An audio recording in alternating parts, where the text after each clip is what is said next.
The Coliseum at dawn, Rome's ritual of blood. The Coliseum was never truly silent, not even at dawn.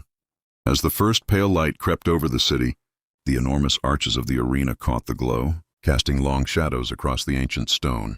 But beneath that golden shimmer, the stains of yesterday's violence remained, dark, sticky patches that refused to fade, no matter how many times the sand was raked or the stones scrubbed. The air was thick with the memory of blood. Beneath the stands, the world was already alive. Vendors shouted over each other, their voices echoing through the tunnels, as they hawked baskets brimming with olives and jugs of watered-down wine. The scent of fermenting fruit mixed with the sharp tang of sweat and fear. Few in the city could afford to ignore the games, and even fewer could resist the promise of spectacle. The crowd had not yet filled the seats, but anticipation was already a living thing, pulsing through every corridor. Behind the heavy iron gates, handlers struggled to control the day's unwilling performers. Starved lions, their ribs jutting out like the bones of the dead, paced restlessly in their cages. Elephants, eyes wild and furious, stomped and trumpeted, shaking the very ground. Panthers, sleek and desperate, clawed at the bars until their paws bled. These creatures had been dragged from the farthest corners of the empire, not as wonders to be admired, but as victims in a ritual of dominance. From the darkness of the tunnels, the metallic clank of swords rang out, not the careful rhythm of training, but the sharp, nervous testing of blades meant for killing. Gladiators, some seasoned, others trembling with dread, prepared for the day's battles. Each weapon was checked and rechecked, every edge honed to perfection. There was no room for error in the arena. A dull blade could mean a slow, agonizing death. Above it all, a low murmur began to rise, swelling into a roar as the city's people poured in. Tens of thousands of Romans, from senators in embroidered togas to beggars in rags, streamed through the gates. They came for one thing, the spectacle of death, perfected by their empire into an art form. For Rome, violence was not just entertainment. It was a declaration of power, a public ritual that bound the city together in shared awe and terror. The arena was more than a stage. It was a machine built for brutality, a place where the boundaries between life and death, mercy and cruelty, were deliberately blurred. Emperors understood this better than anyone. They flooded the sand for mock naval battles, starved wild beasts to heighten the drama, and forced prisoners to reenact myths that always ended in real blood. Every detail was calculated, every moment designed to remind the crowd who truly ruled. The applause that thundered from the stands was never innocent. It was a pledge of loyalty, shouted loud enough to echo through history.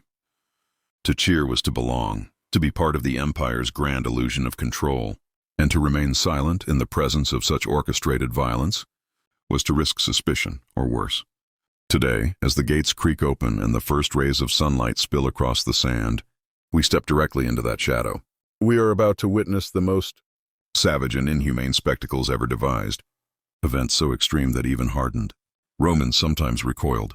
From funeral rites soaked in blood to executions disguised as theater, the arena's horrors were not accidents. They were the foundation of Rome's fame, a legacy built on the transformation of suffering into celebration. But this is only the beginning. The true depths of Rome's obsession with death are still to come. The crowd is settling in, the animals are restless, and the swords are ready. The stage is set for a descent into the darkest corners of the empire's soul. And what happened next would shock even those who thought they had seen everything. Blood debts and the birth of the Gladiator. The origins of Rome's most infamous spectacle were far from the grandeur that would later define the Colosseum. The very first gladiatorial fight in Rome didn't unfold before roaring crowds or under the approving gaze of an emperor. Instead, it began in a place of mourning, a memorial service in 264 BC, where grief and violence became inseparable. The heirs of Decimus Junius Brutus Sceva, seeking to honor their father, chose not to build a monument or commission a statue. They decided to pay their respects with blood. 3 pairs of slaves were armed and forced to fight to the death in the Forum, a livestock market that reeked of animal waste and smoke. There was no cheering audience, no festive atmosphere. This was not entertainment. It was a grim obligation, a munus, a debt owed to the deceased. The belief was simple and chilling. The spirits of the dead demanded a sacrifice, and only blood could settle the score. But this ritual was not born in Rome. Its roots stretched back to the ancient lands of Campania, where warriors were slain at gravesides to appease restless ghosts. Over time, the practice evolved. The dead no longer required random victims. Instead, selected fighters were pitted against each other in organized combat. The Samnites, once fierce enemies of Rome, held such contests regularly, and the Roman elite quickly adopted the tradition. To honor a man with gold was to show wealth. To honor him with a bloody spectacle was to display power. Yet funerals were only the beginning. By the 3rd century BC, Roman leaders realized these brutal contests could serve a purpose far greater than ancestor worship. They could be used to stabilize the very foundations of the state. Religious festivals, once solemn ceremonies dedicated to Jupiter, began to feature gladiatorial games. The Senate claimed these were acts of devotion, but the public saw through the pretense. This was state-sponsored violence, a calculated display meant to keep the masses loyal and distracted. Even the armor worn by early gladiators told a story. Combatants dressed as Rome's defeated enemies, the Samnite with his heavy shield, the Thracian with his curved blade, the Gaul wielding a massive broadsword. Each fight was a living reenactment of Rome's conquests, a reminder of the empire's dominance. Watching these men die was like reliving the victories that had built Rome's power, blow by blow, body by body. As the blood flowed, the settings grew more elaborate. Temporary wooden arenas gave way to permanent stone. Amphitheaters, monuments to violence where tens of thousands could gather. The games were no longer private affairs for grieving families. They became public events, owned and orchestrated by the state. Every drop of blood spilled on the sand sent a clear message. Rome ruled not just its people, but fate itself. The empire claimed mastery over life, death, and the very meaning of sacrifice. No one could have predicted how far this would go. What began as a somber ritual transformed into a spectacle, and what was once a duty became an obsession. Rome had discovered a new tool of control, one that could command not just the loyalty of its citizens, but their very understanding of mortality. Once unleashed, the appetite for blood was impossible to restrain. The crowd's hunger was insatiable, and the games grew ever more extravagant. The applause that once honored the dead now celebrated the living power of the state. The arena became a place where the boundaries between reverence and cruelty vanished, replaced by a single overwhelming truth. In Rome, death was not an end, but a performance. But the story doesn't stop here. The next chapter in Rome's descent into spectacle would see the arrival of new victims, creatures, dragged from the farthest reaches of the empire, destined to die for the amusement of the crowd. And what happened to them would reveal just how far Rome was willing to go to prove its supremacy. The empire's wildest victims, Rome's war on nature. The appetite for blood in Rome was never limited to human combatants.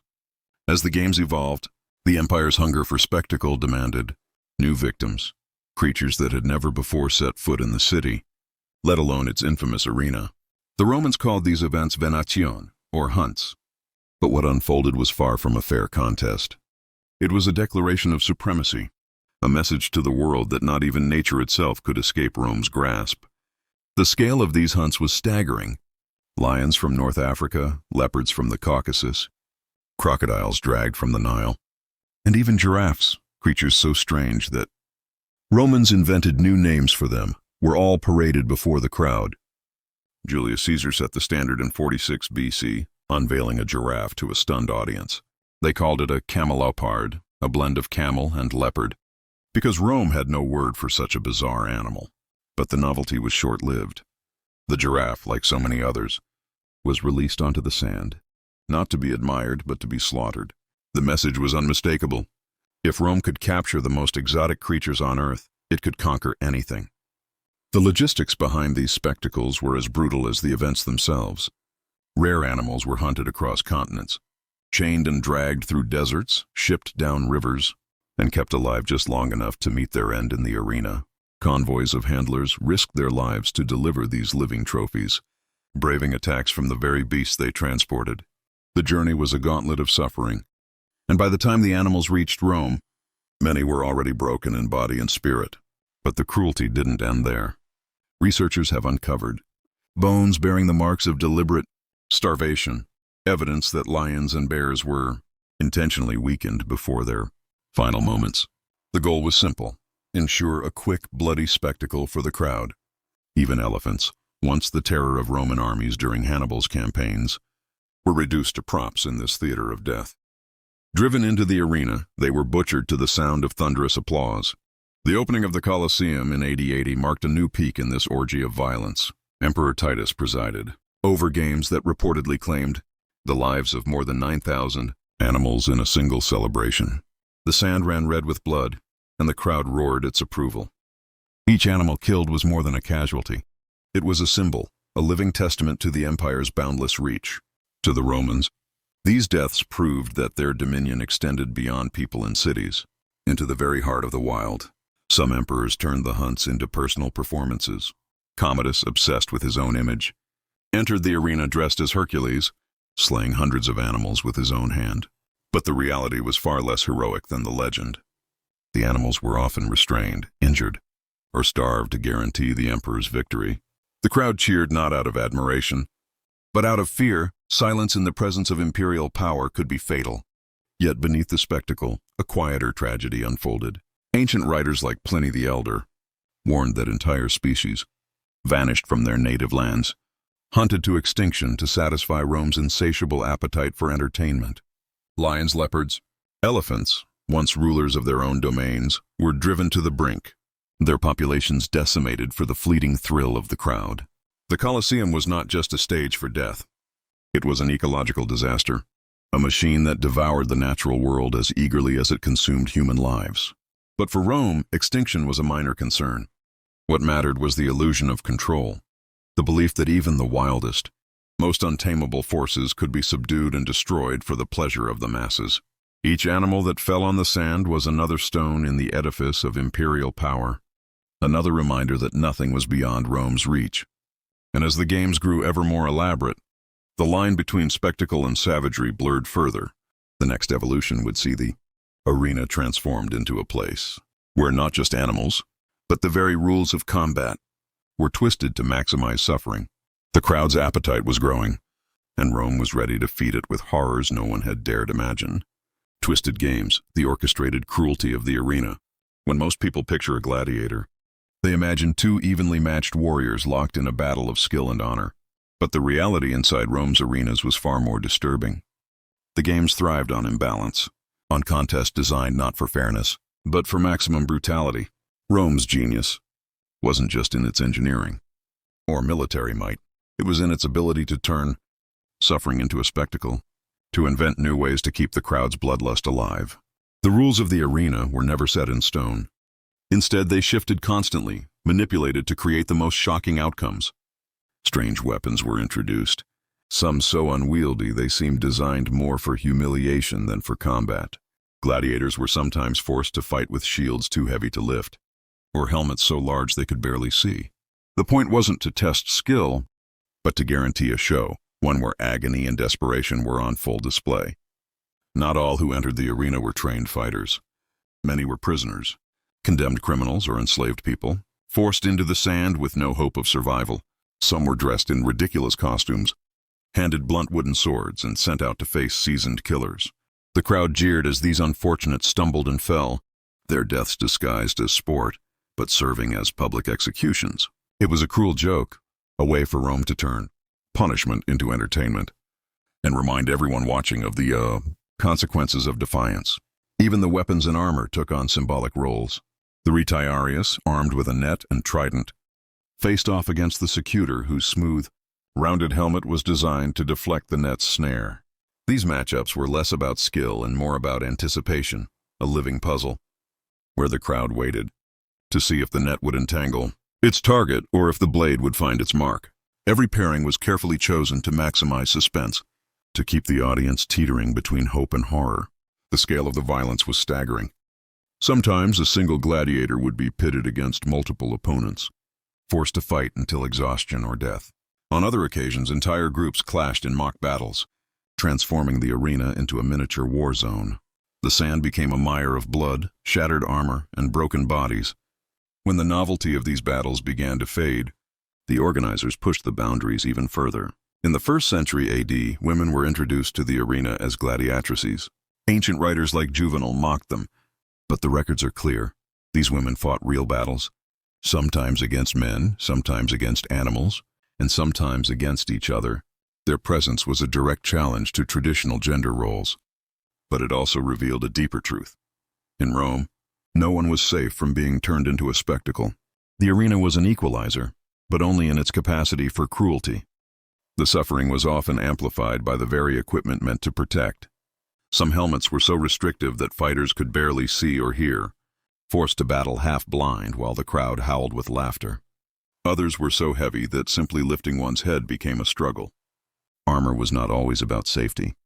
Sometimes it was about punishment, a way to prolong the agony and make defeat even more humiliating. Political theater was woven into the games as well. Gladiators were sometimes dressed as Rome's enemies, forced to reenact famous battles where their defeat was inevitable. Each stage loss was a reminder to the crowd that Rome's power was absolute, that its enemies would always fall.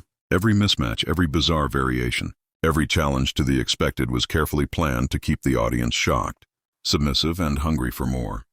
The arena was a laboratory of cruelty, always searching for the next sensation. It never repeated itself, always inventing new ways to astonish and appall. The crowd's appetite was insatiable, and the organizers were more than willing to feed it, no matter the cost in human suffering. But as the morning's violence reached its peak and the sand grew slick with blood, the games would take a darker turn. The next act was not about combat, but about punishment, executions disguised as myth, where death itself became a twisted form of theater. And what happened next would push even the most hardened spectators to the edge of their endurance. Death as drama, executions and myth turned nightmare. As the sun climbed higher and the morning's bloodshed began to lose its shock, the arena's focus shifted. The crowd, restless and hungry for something new, was about to witness a transformation from combat to pure, unfiltered punishment. This was the hour of damnatio ad bestias, condemnation to the beasts, a spectacle that blurred the line between justice and sadism, turning executions into a form of public theater. For those condemned, there was no trial, no hope, and no escape. The victims were a mix of convicts, military deserters, rebellious slaves, and prisoners of war. Each was selected not just for their crimes, but for the message their deaths would send. The punishments were tailored to fit the offense, but always with an eye for maximum spectacle. Thieves might be torn apart by wolves. Arsonists were burned alive. Traitors were thrown to lions. Their fates sealed the moment they stepped onto the sand. But these were not simple executions. The Romans elevated death to an art form, staging elaborate performances that drew on the myths and legends of their culture. Captives were forced to play the roles of doomed heroes. Orpheus, Prometheus, Hercules, each story ending in real agony. Orpheus, the musician who charmed wild beasts, was torn apart by animals as the crowd jeered. Prometheus, chained and helpless, was left to the mercy of birds of prey. Hercules, famed for his strength, was burned alive in a pitch-soaked tunic, his screams echoing through the stands. These were not just stories, they were warnings, etched in blood and fire for all to see. The scale of these executions was staggering. During Emperor Trajan's victory celebrations, thousands of prisoners were slaughtered over a continuous 103-day period. The killings were not random or chaotic. They were meticulously choreographed, each death timed to keep the audience's attention locked on the sand. Animals were starved until they were desperate, then unleashed on trembling victims. Bears were kept in trenches, prodded into sudden rage. Even the most valuable leopards were sacrificed for the sake of a few moments of terror. The uncertainty was part of the appeal. Would the animal kill instantly or toy with its victim? Would the condemned find a way to fight back, or would they simply collapse in fear? The crowd fed on this tension, their excitement building with every scream and every spurt of blood. For the Romans, these moments were more than entertainment. They were a demonstration of the state's absolute power over life and death. Sometimes the executions took on a grotesque creativity. Crucifixion, borrowed from the East, was performed right in the arena. Victims were nailed to wooden crosses, left to die slowly while vendors sold wine and children played nearby. Fire became another tool of terror. The tunica molesta, a garment soaked in pitch, was forced onto the condemned, who were then set alight, transforming them into living torches. The philosopher Tertullian would later write with horror about these human flares, their bodies twisting in agony as the flames consumed them. These deaths were not just punishments. They were political statements, warnings to anyone who might consider defying Rome. To resist the empire was to risk a slow, public death. your suffering transformed into a lesson for the masses. Even the most stoic observers could be shaken. Seneca, the philosopher, confessed that witnessing the midday executions stripped him of compassion, leaving him numb instead of purified. But his voice was drowned out by the roar of the crowd. A society so accustomed to cruelty that it no longer recognized its own dissent. Yet the arena's inventiveness didn't stop with sand and steel. Sometimes the emperors demanded even greater spectacles. Naval battles staged in flooded arenas, where thousands of prisoners fought and died on real ships, the water itself turning red with blood. The boundaries of the possible were pushed ever further. Each new horror designed to keep the people enthralled and the empire's grip unbreakable. But as the games grew more elaborate, the cost, both human and moral, became impossible to ignore. The next chapter in Rome's story would reveal how the pursuit of spectacle could consume even those who wielded the most power, turning emperors into monsters and the arena into a mirror reflecting the darkest corners of the Roman soul. When power consumes itself, emperors, madness, and the arena's final toll. The arena was never just a stage for the suffering of Rome's enemies or the condemned. It was also a mirror for the ambitions, obsessions, and unraveling sanity of the emperors themselves. As the games grew more extravagant, the line between ruler and performer blurred, and the very men who commanded the empire began to lose themselves in the spectacle they had created. Some emperors saw the arena as their personal theater, a place to display not only their power but their egos. Commodus, perhaps the most notorious of all, transformed himself into the ultimate showman. Draped in the costume of Hercules, he strode into the Coliseum wielding a club and bow, determined to prove his divinity before the masses. But the reality was far from heroic. The animals he slaughtered had been weakened or restrained, their deaths guaranteed to ensure the emperor's victory. Gladiators who faced him were forced to lose, their defeat a foregone conclusion. The crowd's applause was not admiration, but a survival tactic. Silence could be fatal when the emperor demanded cheers. Commodus's obsession with performance went beyond the arena. He charged the state treasury for his games, draining Rome's wealth to fund his endless need for adulation. The empire's resources, once used to build roads and armies, were now squandered on blood-soaked pageantry. And still, it was never enough. Commodus even staged midnight hunts, lighting the sand with torches and keeping the city in a state of constant unease. No one could predict when entertainment would turn to terror, when the emperor's whim might demand new victims. But Commodus was not alone in his madness. Caligula, infamous for his cruelty, once found himself short of animals during a performance. Without hesitation, he ordered that members of the audience be seized and thrown into the arena to be killed in their place.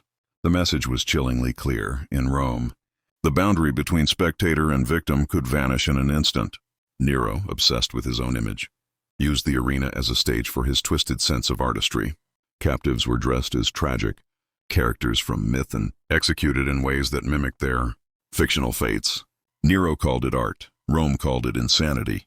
Even emperors remembered for their competence were not immune to the arena's corrupting influence. Trajan, celebrated as a just and capable ruler, marked his military victories with 103 days of games, during which thousands perished. The spectacle was always about more than entertainment. It was a demonstration of dominance, a reminder that the emperor's power extended over life, death, and the very stories Rome told about itself. But the cost of these spectacles was immense. Financially, the games drained the empire's coffers. Emperors bankrupted themselves trying to outdo their predecessors, each striving to stage a show more magnificent and more horrifying than the last. Culturally, the obsession with bloodshed dulled Rome's once proud discipline. Citizens who had built an empire on rigor and sacrifice now demanded free food and endless entertainment.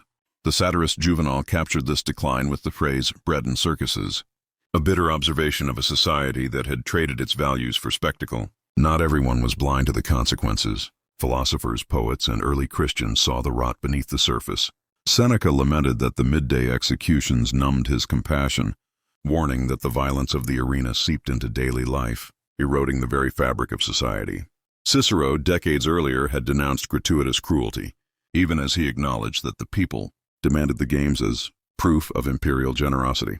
For Christians, the amphitheater was both a place of torment and a symbol of faith. Those who refused to renounce their beliefs were thrown to the lions or burned alive.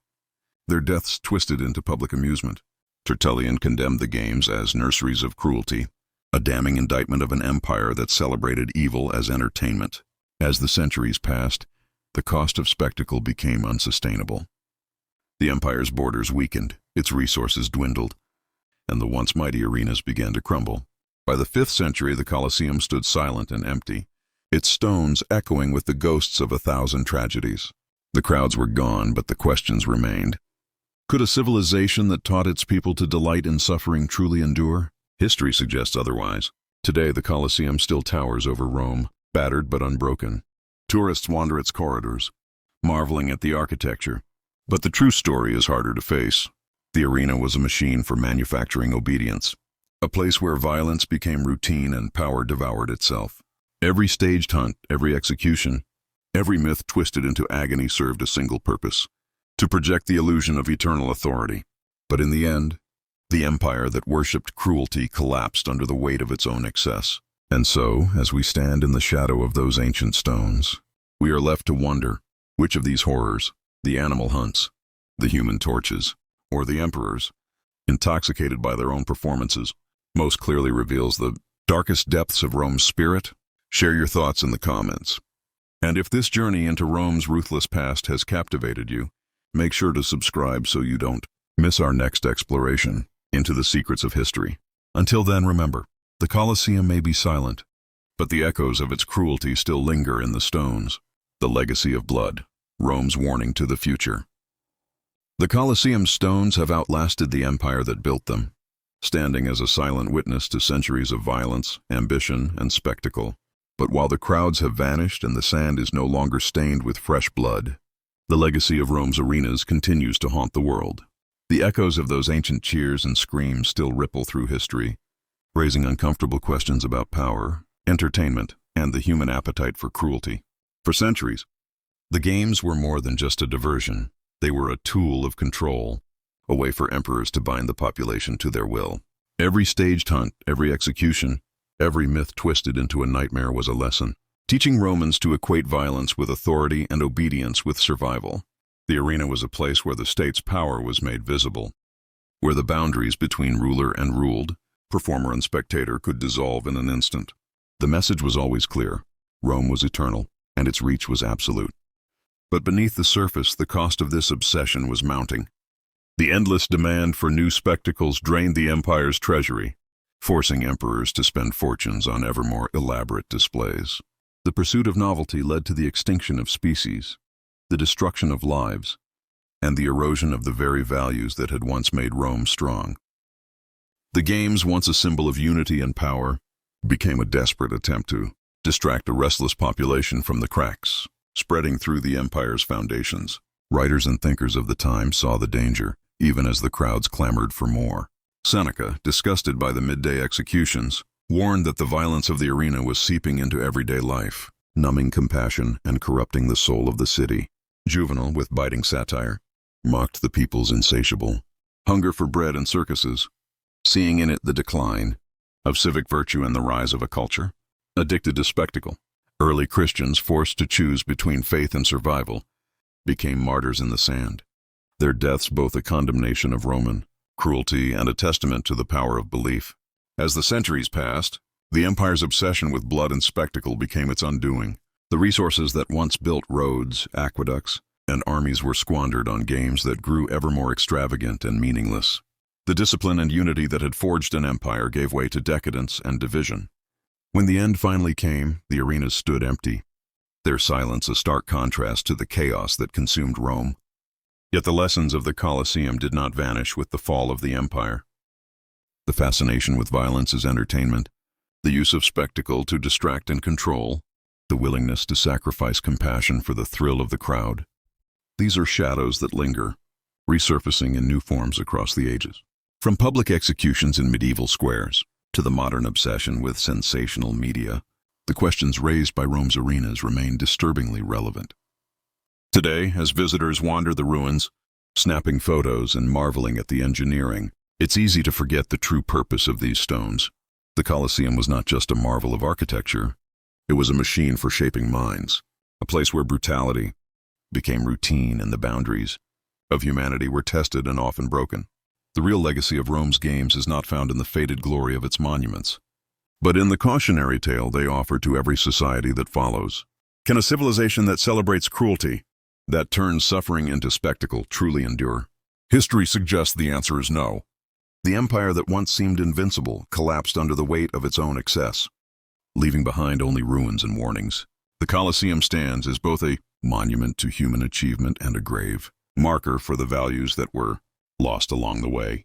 So as you reflect on the stories of the arena, the animal hunts, the human torches, the emperors who lost themselves in the pursuit of applause, ask yourself what lessons remain for us today. Are we so different from those ancient crowds? Or do the same temptations still call to us from the shadows of history? Share your thoughts in the comments below. And if you found this journey through Rome's darkest chapters compelling, don't forget to subscribe for more explorations into the secrets and warnings of the past. Until next time, remember, the stones of the Colosseum may be silent, but their message endures, waiting for those willing to listen. Echoes in stone, the Colosseum's haunting reminder. As the sun sets over Rome, the Colosseum's silhouette stretches across the city, its arches casting long shadows that seem to reach back through time. Tourists wander its corridors, snapping photos and marveling at the engineering, but few pause to consider the true weight of what happened here. The arena is more than a relic.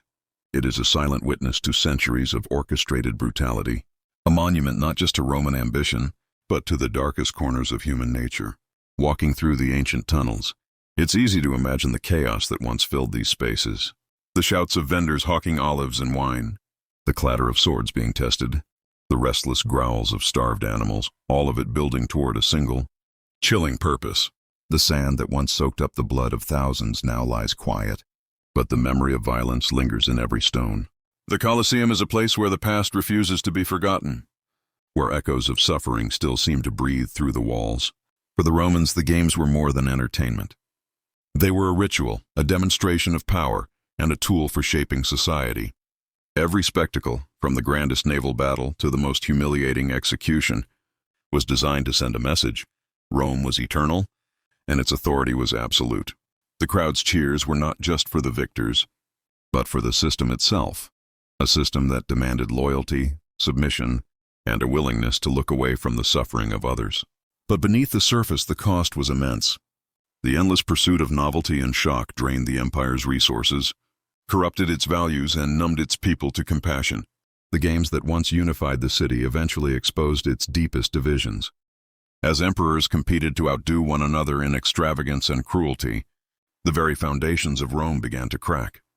The obsession with spectacle became a symptom of decline, a desperate attempt to distract from the growing instability at the heart of the empire. Writers and philosophers of the time saw the danger.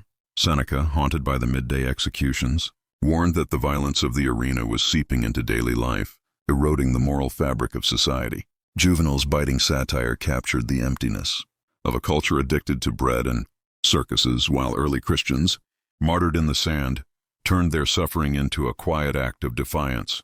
Their voices, though often drowned out by the roar of the crowd, have survived as a counterpoint to the narrative of power and dominance. Today, the Colosseum stands as both a marvel and a warning. Its grandeur is undeniable, but its true legacy is far more complex. It challenges us to confront uncomfortable truths about ourselves, our fascination with violence, our willingness to accept cruelty when it is wrapped in spectacle, and our tendency to forget the lessons of the past. The stones may be weathered, but the questions they raise are as sharp as ever. What does it mean to build a society on the foundation of suffering? Can a culture that celebrates aggression and turns pain into entertainment truly endure? The ruins of the Colosseum suggest that the answer is no. Rome's greatest achievement became its greatest cautionary tale. Reminder that power, when unchecked by empathy, can consume even the mightiest of empires. As you leave the shadow of the arena, consider the stories etched into its walls. The animal hunts, the human torches, the emperors who lost themselves in the pursuit of applause. Each is a fragment of a larger truth. The Colosseum is not just a monument to the past, but a mirror held up to the present, challenging us to ask what kind of legacy we are building today. If this exploration of Rome's ruthless history has made you think, share your perspective in the comments below. Which moment from the arena's bloody past do you find most haunting? And if you want to uncover more hidden stories from history's darkest corners, make sure to subscribe so you never miss an episode. Until next time, remember, the Colosseum may be silent, but its echoes still call out, urging us not to repeat the mistakes carved into its ancient stones. The Colosseum's shadow, lessons for a modern world. As the last rays of sunlight fade from the Colosseum's battered stones, the city of Rome hums with life, seemingly untouched by the horrors that once unfolded in its heart. Yet the shadow of the arena stretches far beyond its crumbling walls, casting questions that reach into our own time. The legacy of the Colosseum is not just a story of ancient brutality. It is a warning, a mirror, and a challenge to every society that follows. For centuries, the games were a tool of power, a way for emperors to command loyalty and distract the restless masses. The spectacle of violence was carefully orchestrated, each event designed to reinforce the illusion of Rome's invincibility. But beneath the surface, the cost was staggering. The endless demand for novelty drained the empire's wealth, while the normalization of cruelty eroded the very values that had once made Rome strong. The games became a desperate attempt to hold together a society that was already beginning to unravel. The echoes of this obsession are not confined to the past. Even today, the world is drawn to spectacle, whether in the form of sensational news, viral videos, or the relentless churn of social media. The appetite for shock and drama remains, and the line between entertainment and exploitation is as thin as ever. The Colosseum's shadow reminds us that the urge to turn suffering into spectacle is not unique to ancient Rome. It is a temptation that every generation must confront. Writers and thinkers have long warned of the dangers. Seneca's words about the desensitizing effect of public executions ring true. In an age where violence is just a click away, juvenile satire on bread and circuses feels eerily relevant in a world where distraction often takes precedence over substance. The early Christians who faced death in the arena for their beliefs remind us that true courage sometimes means standing against the crowd, refusing to be complicit in cruelty, no matter how popular it becomes. The ruins of the Colosseum are a testament to the consequences of unchecked power and the dangers of a society that loses sight of empathy. The arena was a place where the boundaries between right and wrong were deliberately blurred, where the suffering of others became a form of currency. The lessons are clear. When entertainment is built on the pain of the vulnerable, when leaders use spectacle to mask their failures, and when a culture becomes numb to compassion, decline is inevitable. Yet the Colosseum also offers a chance for reflection and change. Its stones, scarred by centuries of violence, now stand as a silent plea for a different path. They challenge us to ask hard questions about the world we are building. Are we content to be spectators, cheering from the stands as others suffer? Or can we learn from Rome's mistakes, choosing empathy over indifference, substance over spectacle, and justice over convenience? As you leave the shadow of the arena, let its history linger in your mind. The animal hunts, the executions, the emperors who lost themselves in the pursuit of applause. These are not just stories from a distant past. They are warnings etched in stone, urging us to remember that the true strength of a society lies not in its power to dominate, but in its capacity for compassion. If this journey through the Colosseum's dark legacy has sparked new thoughts, share your perspective in the comments below. Which lesson from Rome's past do you think is most urgent for our world today? And if you're eager to explore more untold stories and hidden warnings from history, don't forget to subscribe and join us for the next episode. Until then, remember, the Colosseum's shadow is long, but it is up to us to decide what kind of world we build in its wake. The silent stones, remembering, reflecting, and moving forward. As night settles over Rome, the Colosseum stands in quiet defiance of time, its arches illuminated by the city's glow, its ancient stones holding secrets that refuse to fade. For centuries, this monument has been a symbol of both human achievement and human darkness, a place where the boundaries of civilization and savagery collided in the most public of ways. But as we look back on the stories carved into its walls, we are left with a final, pressing question. What do we do with the memory of such a place?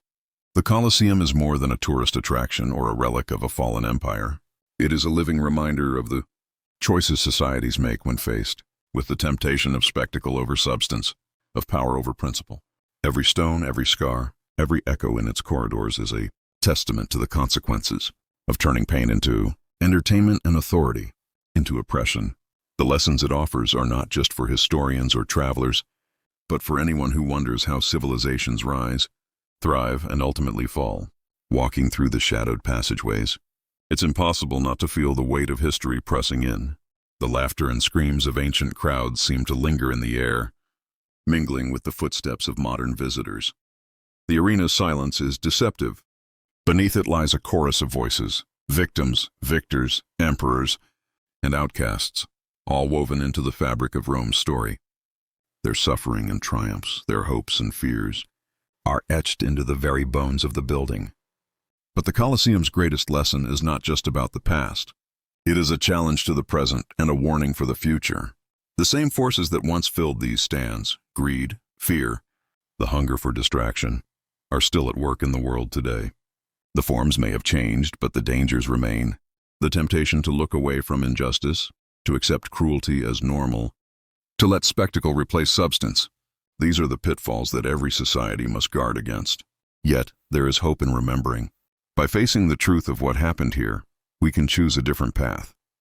The Colosseum's stones urge us to value empathy over indifference, to seek meaning beyond mere entertainment, and to recognize the humanity in every person, no matter how distant their story may seem.